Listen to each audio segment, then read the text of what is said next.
Welcome to 2016 Presidential Candidate Interviews. Today I'm interviewing Brad Winslow. Mr. Winslow is running in the Democratic Party. Hello, Mr. Winslow, and welcome to the interview. Thank you for taking time to participate. How are you doing today? Very good, Lee. Thank you very much for inviting me to your forum, and I'm happy to be here.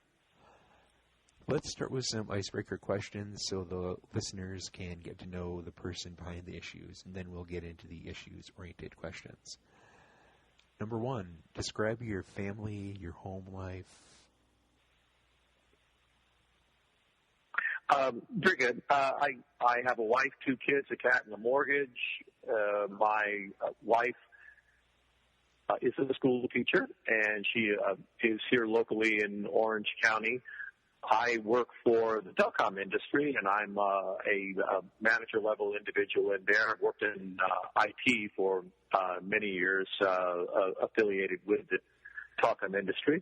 The 2 kids that I have, one is out of school and actually working as a journalist at one of the local newspapers. And my daughter just finished a summer session away in England, which would be a nice place. And she is back now and getting ready to attend her senior year at the University of California. So,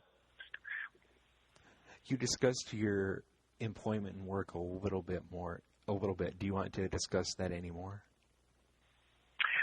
Right. I've been my main qualification for the job is the IT experience that I have and the management experience that I have.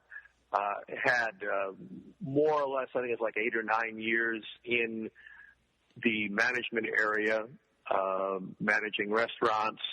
Started off in that field, got into IT, and spent another 15 years in management at IT. I now do technical work only because management jobs in IT are shrinking and technical jobs are on the rise. So, and pretty much the pace the same. So, it's that experience, 35 years in IT, that I'm really leveraging to apply for this job.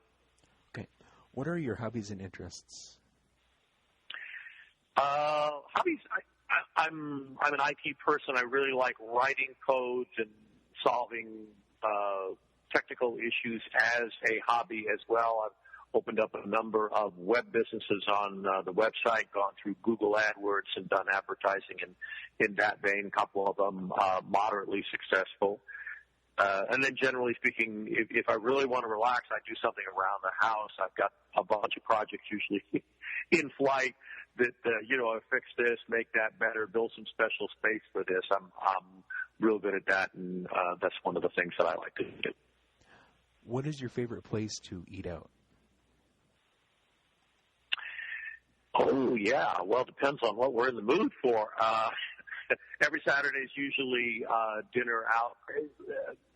Lately, seems like Friday is well, but Saturday is, like the chosen place that we go to. I like, there's a restaurant called Lamelli's, and it's Italian food, and it's really good here in Orange County.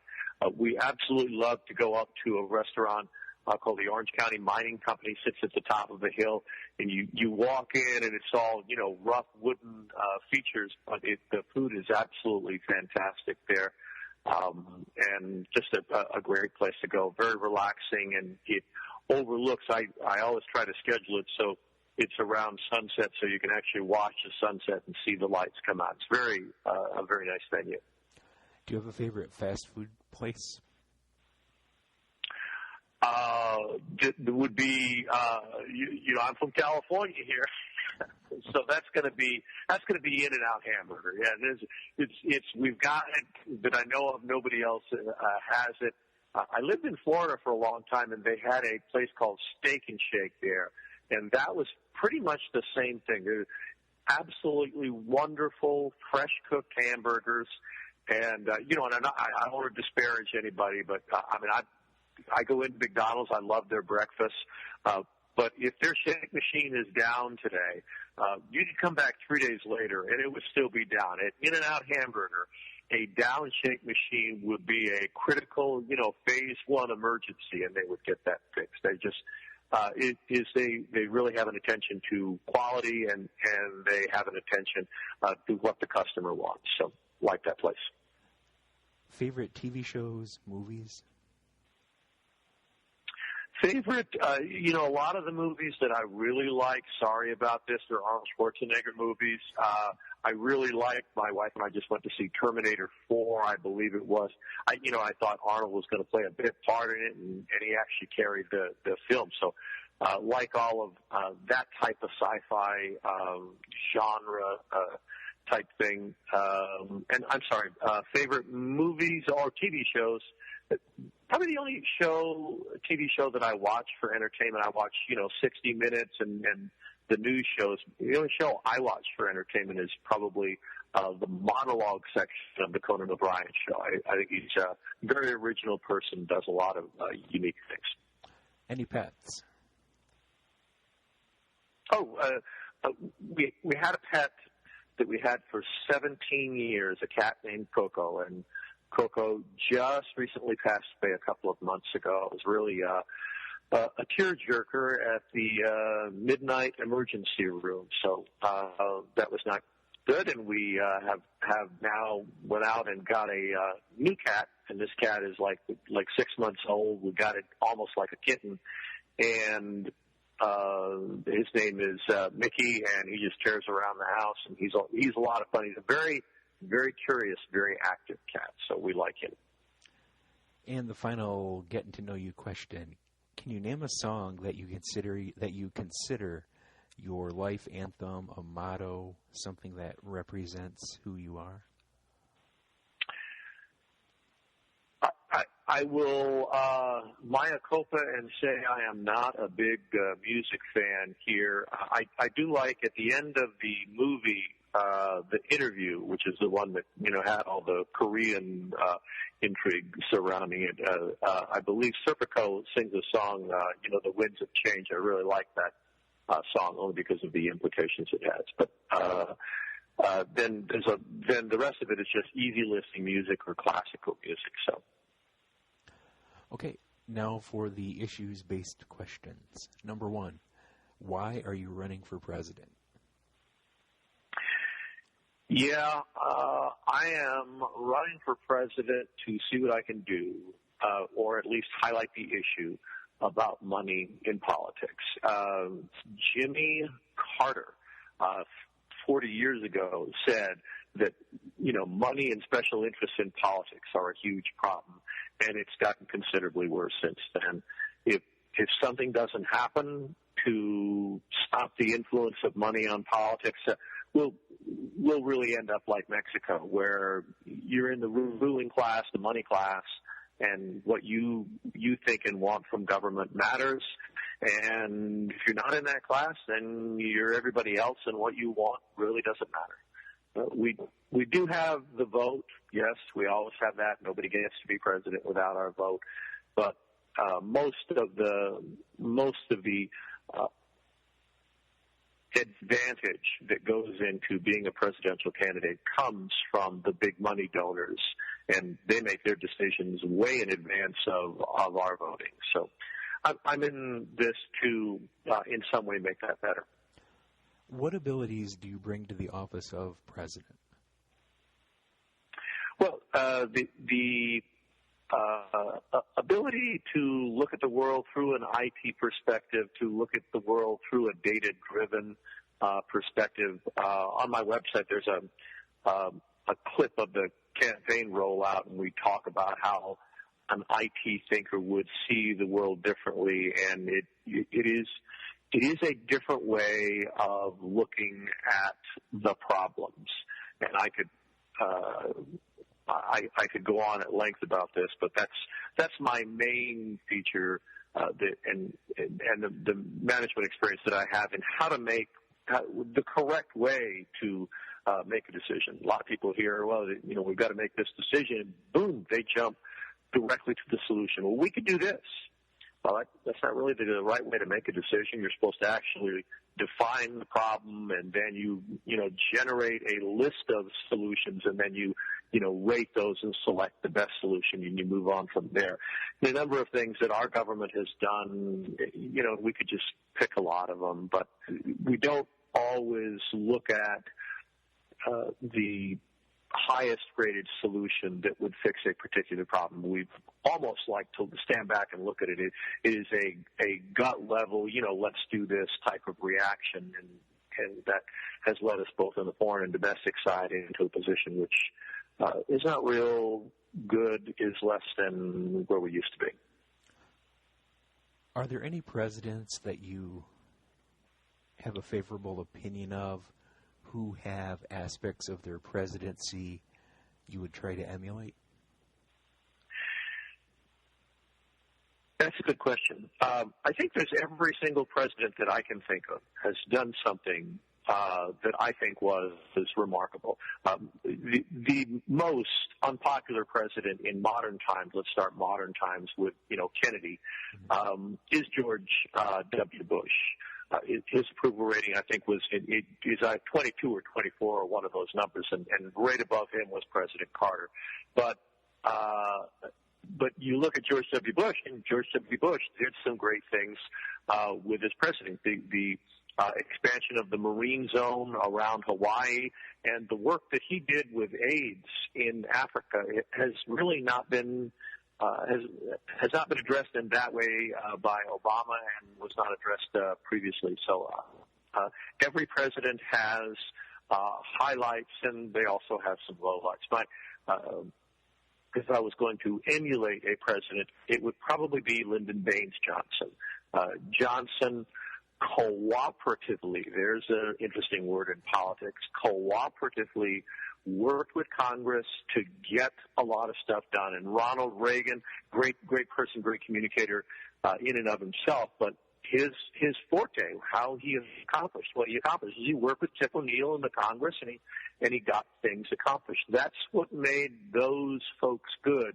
Is they, of course, you could say the environment was different, but they worked cooperatively with Congress to get things done. That is not happening right now, and will not happen in the next presidency if it's one of the folks that we think it's going to be. So, are there any presidents that you have a very negative opinion of who have aspects of their presidency you would not want to emulate?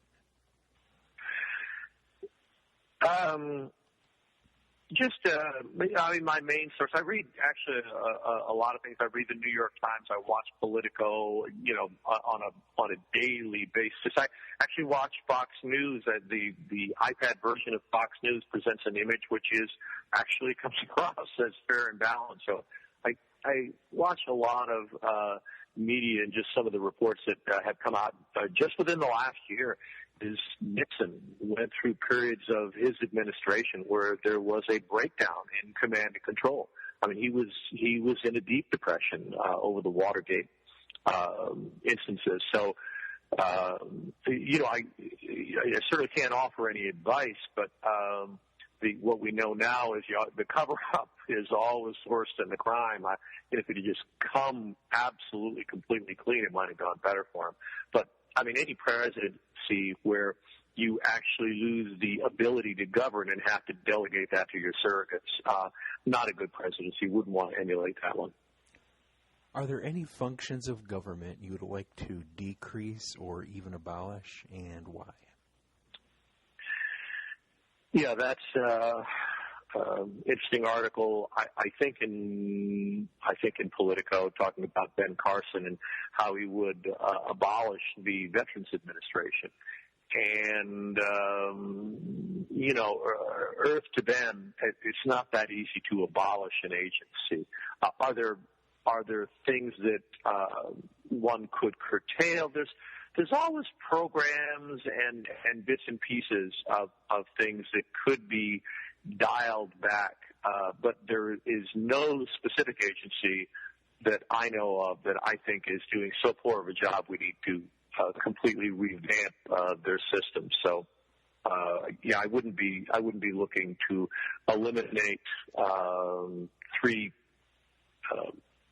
government agencies, the third one of which I can't think of, that'll be a little Rick Perry joke. So, oops. Okay, yeah, that's it on that. Are there any functions of government you would like to add to or increase? Are there any departments, anything that doesn't exist now that should exist? Or is there anything existing now that needs to be increased? I'll say some things about two things. One, we have, both on the Republican side and somewhat on the Democratic side, there's this push for making sure that we have our freedoms. And that's a huge Republican issue, remembering I'm a Democrat here. But I can think of no freedom that is under more attack. And it's not, they're going to take away our guns, they're going to restrict the right to do this, our freedom of speech. There's no freedom that's under attack more than our fundamental right to privacy. I mean, from an alignment of industry, corporations, government, and seemingly, self-interested individuals, everybody is looking to get a piece of our information and find out, what products we buy. You go to the supermarket, it's a horrible thing. I mean, every single move that you make is monitored. Every single thing you buy is put on your club card, and we know exactly what coupons to get you. Some of that is good. If you opt in as a preference, it's good. You just look at Windows 10. The number of things that Windows 10 is collecting on your computer, right down to your keystrokes. I'm typing a password, and Windows 10 is collecting that information for their use if you don't disable it. I think we do need almost like a separate entity set up to monitor, individual American citizen privacy rights and make sure that that the erosion that has already occurred is dialed back somewhat, and that's probably a good one. I do think, go to racial tension now, I do think there is something needed within the confines of the Justice Department, and I would look at that of like a leadership council of Black Americans that look after the interests of Black Americans, because it's there's a high level of trust there, and we need to do something to address that. Describe your stance on taxation. My stance on taxation, this is actually one of the pillars of the campaign as it gets going. My stance on taxation is, we'll take like Social Security. Right now, Social Security, everybody pays a Social Security tax. 40% or more of that, I haven't looked at the number lately, actually goes into the general fund. So while you and I think we're paying into a retirement fund, over 40% of that is actually going to pay for regular taxes. Yet, here we go, is we're going to cut that tax off at $110,000. So if you're making $10 million a year, only $110,000 is taxed with that money that goes into the general fund.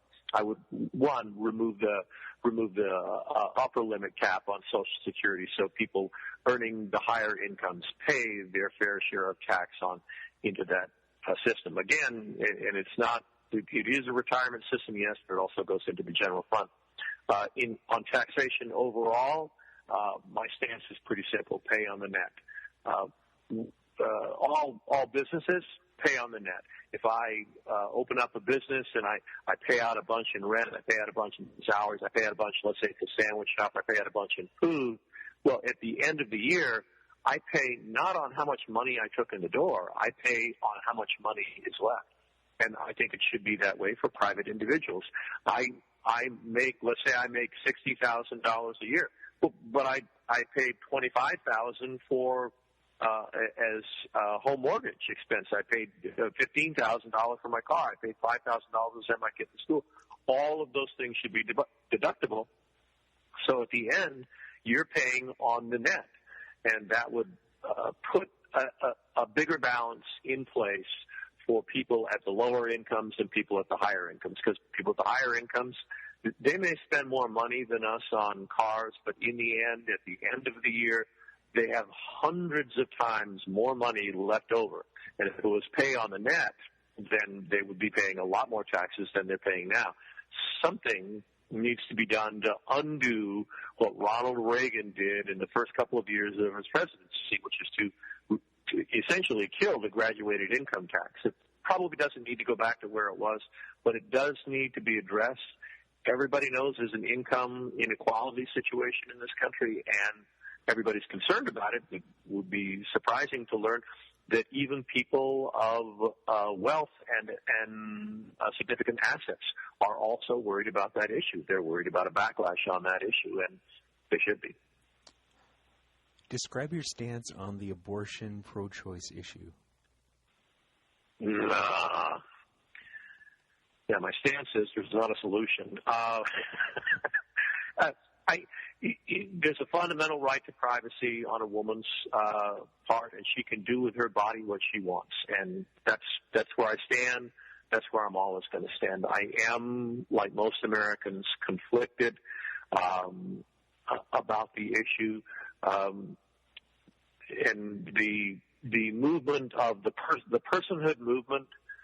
Really, time is on the side of the personhood movement being pushed on the pro-life side, because technology is advancing and we're able to look further and further into the development phases of the fetus, and that will create a PR campaign that isn't going to go away. I would really recommend that pro-life folks and pro-choice folks get together to see what we could do today to reduce the number of abortions. And there's a lot of things, from adoption to counseling to using the right type of contraceptives. There's a lot of things that could be done, but they're not being done because it's a great political wedge issue, and both parties like that issue.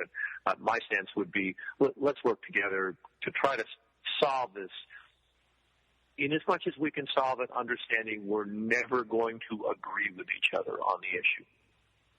That's where I'm at. Right. What role should the military play in the world? What role should the American military play in the world? Yeah, this is a tough one. This is a tough one for everybody to hear, because we've been through the Iraq War. We're getting drawn into another war, and we don't really want boots on the ground. And I would avoid that at all costs.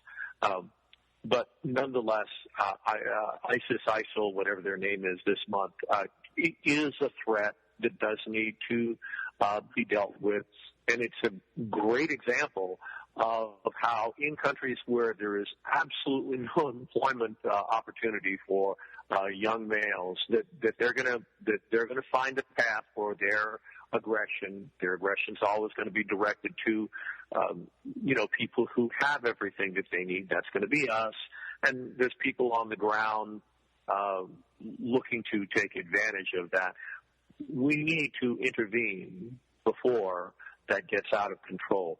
What that intervention looks like may be a situation that we can tolerate, may be a situation that we don't like very much, but we need to listen to our military leaders. We need to understand what the possible future looks like, and we do need to intervene where it's appropriate to stop something that could threaten our national security. And it is my belief that, left unchecked, ISIL will threaten our national security.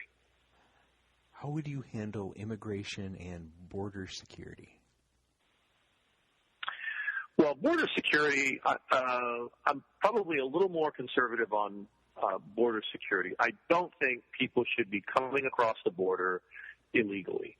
But having said that, there's people that are swimming across the Rio Grande and they're dying. There's people that are, going by foot over ground in the deserts of New Mexico and Arizona in the middle of the summer, and they're dying. That's my stance is you shouldn't be coming here, but if you do cross the border, we're not going to let you die. That's wrong. That's ethically wrong. It's a stain on our democracy that people are dying there because we won't help them. So we do need to help them. Once they come across the border, we do need to provide them with some minimum level of support so they don't die. But we should have programs in place that prevent them or incentivize them to come across and do that. On the overall immigration question, we do need a comprehensive plan to look at immigration, and comprehensive doesn't mean we need some massive bill. My preference would be to break it up into smaller bills and address it point by point.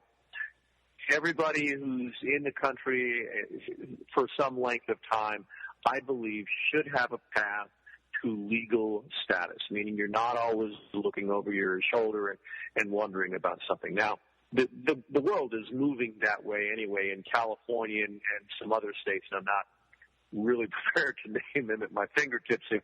But, I mean, illegal, undocumented immigrants can go and get a driver's license, and that's their first path to opening up a bank account and a lot of other things. Hopefully everybody's paying their taxes, not with the Social Security number, but with that other number that the IRS gets out.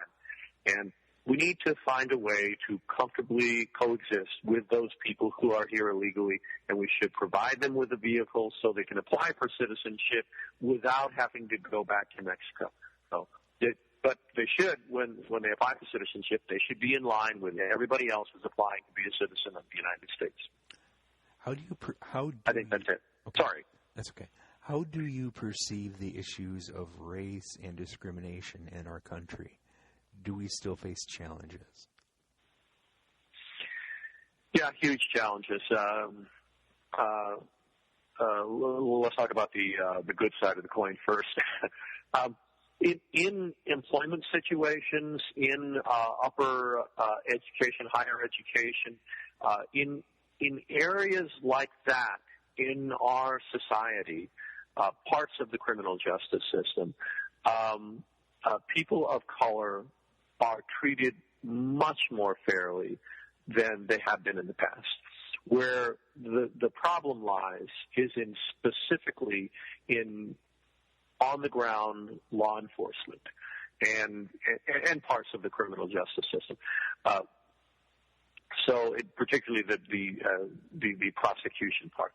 So there is just a different feeling that African Americans, Black Americans have looking at the criminal justice system, particularly the police, particularly law enforcement, and that they are seeing than is experienced by white Americans, and that's got to change. There was a story in the New York Times about a group of affluent Black Americans who were out in some sort of an open venue having a party, and some man ran out of a building and started firing a gun. And no one was injured, and the man runs off, and the immediate danger is over. But of course, there's a panic, and everybody spread. And this group of family gets into this area, and someone is on the phone, and they are, what are you doing? Why are you making a phone call now? Oh, couldn't that wait? And this person looks over to them and says, "You don't understand. I'm calling the police." And they look around at each other within this family of Black Americans, and they say, "Oh my God, nobody even thought of doing that. It isn't an option that would even occur to us." That's because the pain that we're going to go through in the interview is a lot worse than what we might get. So there's a difference in the way that we fundamentally see this country, and we do need to address this, and we do need to figure out what a path forward would be so that we look at law enforcement more with a common eye than we do now. Okay. You had mentioned that you had blocked out an hour of your schedule for the interview. Just for information, we're coming up on 23-ish minutes left, and we have 8 questions to get good. Through. So just letting you know. What role? I can do it. No. All right. We can run a little over. Okay. What role should the federal government play in healthcare? I like Obamacare. There's a lot of things in it that are great. The ACA Act, And I think we should proceed down that path. I think what we need is a president who will work with Congress to fix the problems within that system. The healthcare, there's a huge government program that is generally successful, and it's called Medicare. And everybody who's on it pretty much likes it. So I think that the government does have a role in healthcare. If you look at, industrialized, modern countries around the world, they're all providing healthcare, and I think that there is something in that. Left unchecked, the insurance companies will run off, and the hospitals will run off, and they will do some things with, like canceling policies in the 8th month of pregnancy or things like that. It's just they are driven by money, which is the core evil here, to do these horrible things, and without some government intervention, I think that'll only get worse. Okay. What priority would you give repair of infrastructure? What role should the federal government have in maintaining infrastructure?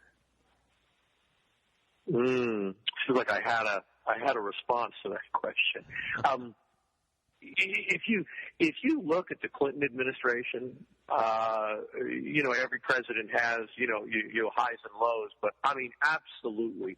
I can remember going into a Carl's Jr. and the people who were cleaning up, which is a fast food restaurant here in California, the people who were cleaning up, I mean, they were disabled individuals. Some of them couldn't really see very well. Some of them had some mental difficulty. Those people were employed doing a job. In the Clinton administration, the latter part of the Clinton administration, everybody was working. And that was because we were building this infrastructure thing called the Internet. So the building of infrastructure is good for the economy. And so I'm pro-infrastructure. Let's get some new technology, huge infrastructure projects going on. Let's put everything we've got into them, because whatever money we spend, we will get it back, twice times in taxes and increased employment. That's that. Where do you stand on the issue of personal privacy and the need to protect our nation from terrorism? There seems to be a conflict in some people's minds between maintaining liberties but being able to check in the shadows for what the terrorists may be plotting. I agree. There is a conflict. What I'm surprised by is everybody's surprise, including the mainstream press, including everybody reading the stories, is that the phone companies are out collecting the calls that everybody makes. When they're not listening in on the calls, but they're collecting the fact that you called, A called B and B called C and C called D. That concept is in almost every law enforcement, the law enforcement SVU, any one of the Dick Wolf series of law enforcement programs will say, we're going to pull the lugs on this phone. Well, the lugs are the line usage events or records of, who called in, how long did that call last, and those type of things.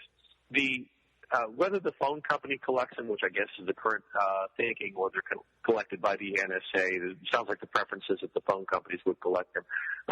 I'm in favor of that because, from the Republican debate, to find the needle, we do need the haystack to look for. If we're looking for that needle, gotta have the whole haystack to look through. But I would say that we're getting a little lax on the oversight. Some minor, operator can click in a training ops program and scan his girlfriend's phone records at end, and that's not right. There does need to be a court order, and understand these are streamlined courts that do nothing but approve those requests. It is just oversight. We do need some oversight in how those records are used. But then going back to ISIL, they are an increasingly sophisticated organization with a high level of understanding for technology. We are going to have to be at our very best, at the top of our game, to defeat them and catch operatives within our own country. What John Cromie calls the lone rat syndrome of somebody radicalizing themselves in the basement. We do need to be on top of that. That's it. Okay. The next question can be considered a sensitive question by some people, but I'm going to ask it because it matters to I would say, a significant amount of voters, enough people care that something like this should be asked. But it's not a litmus test. There's no necessarily right or wrong answer. I'm not going to interrogate you. It's just a question, and we'll get your answer. What role does faith, religion, spirituality, etc. play in your life, and what type of role would it play for you as president?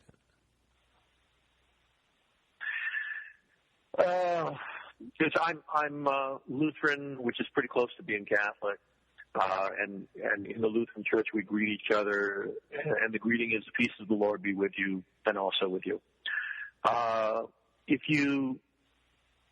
In looking at that statement, I've always said, wow, a belief in something after this life really is a peaceful, very reassuring thought. I have it as a matter of belief, and I believe it's attached to Jesus Christ. I believe that is the Son of God.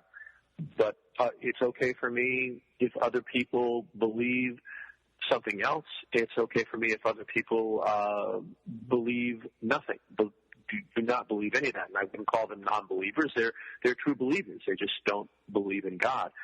I'm okay with all of that, but the peace of the Lord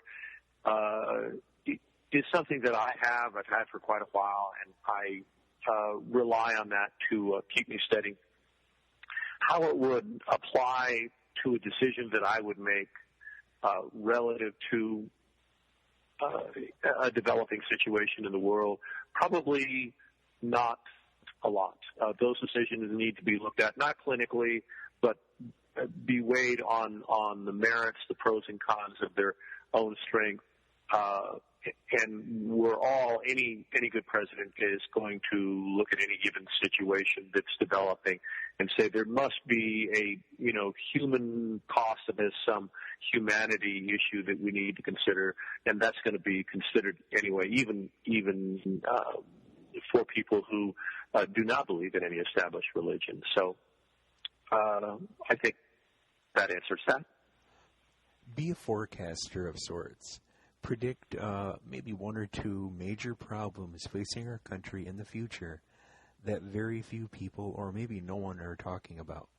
What would you do to prepare America for these one or two things? I'll do one political, and I'll do one technology. The political one, look at Donald Trump. Donald Trump is out there, and there's a message from every single supporter of Donald Trump. The political system is broke. It's not working for us. And so we're going to elect anybody who's different. And if that turns out to be much worse, then that's not a problem. What we know is that the current system is totally broke. And that feeling is going to accelerate over the next coming presidential terms as we continually face the situation where we can't make a decision to fix things. Global warming? Are you kidding? We can't even make a decision if it exists. And if it exists, are humans causing it? Yeah. So never mind talking about a solution to global warming, because that's just not going to happen. And people are at some level, and that goes for the economy, and that goes for student loans, and that goes for all of those things that we really care about. And at some point, the American public is going to absolutely throw in the towel on the current political process, and we don't know where that will lead us. How I'm trying to help that is I'm out here running for president, because I understand that is a huge problem. That's the political one. The technology one is just a personal peeve of mine, is drone technology. I don't think there's anybody in government that really understands how dangerous drones will become in the next, 5 years, let alone the next 15 years. There's going to be armed robberies in New York City perpetrated by drones run by people on the other side of the planet. That's going to happen. And if you don't think that that's going to happen, if you're an elected official and you're sitting in a position where you can do something about that, and you simply don't think that that's going to happen, I would say to you, you're just whistling in the dark, because it is going to happen. So what am I going to do about that?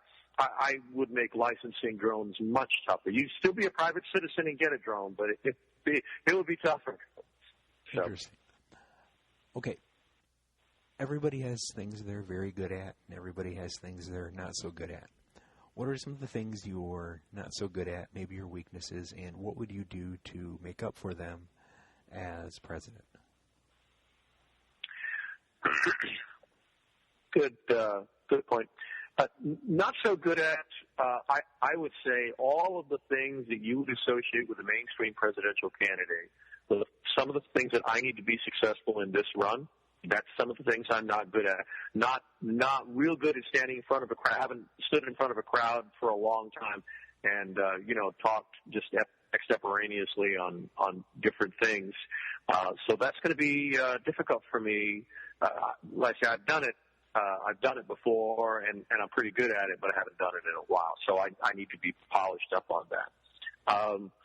Then I can be naive about human intention in my heart, but in my head, I also know, but this could be something other than what it portends to be. So I do have a weakness in that I assume innocence.